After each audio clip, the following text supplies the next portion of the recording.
Si vous avez déjà exporté dans un fichier STL ou vous avez déjà trouvé sur un site web la pièce que vous voulez imprimer sous format STL, voici les étapes que vous devez effectuer pour imprimer votre pièce. Dans un premier temps, il faut télécharger un slicer adapté à votre imprimante. Mais qu'est-ce qu'un slicer? C'est un logiciel qui permet de créer des commandes que l'imprimante 3D sait interpréter. Ces commandes s'appellent le G-code.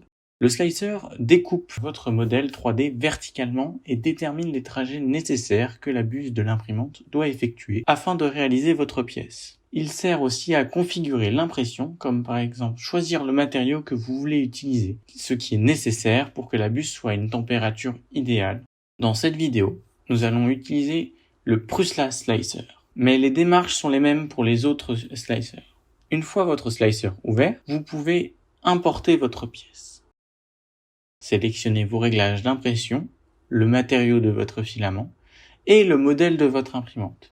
Il est possible de réduire ou d'agrandir l'échelle de la pièce, de la dupliquer sur le plateau ou de la déplacer sur le plateau de l'imprimante dans le logiciel. Quand vous êtes satisfait des réglages, vous cliquez sur Découper maintenant. Le logiciel vous indiquera le temps d'impression estimé. C'est maintenant que vous pouvez exporter le G-code sur une clé USB et que vous la mettrez dans votre imprimante.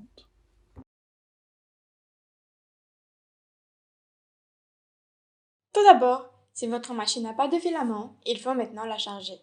Ceci se fait avec l'option filament dans le menu principal. En suivant les instructions, vous insérez le filament dans le feeder et vous purgez la buse jusqu'à ce que votre filament en coule. Avant de lancer l'impression, il est important de nettoyer et calibrer votre machine. Pour le Prusa Mini, le platitude de plateau est réglé automatiquement.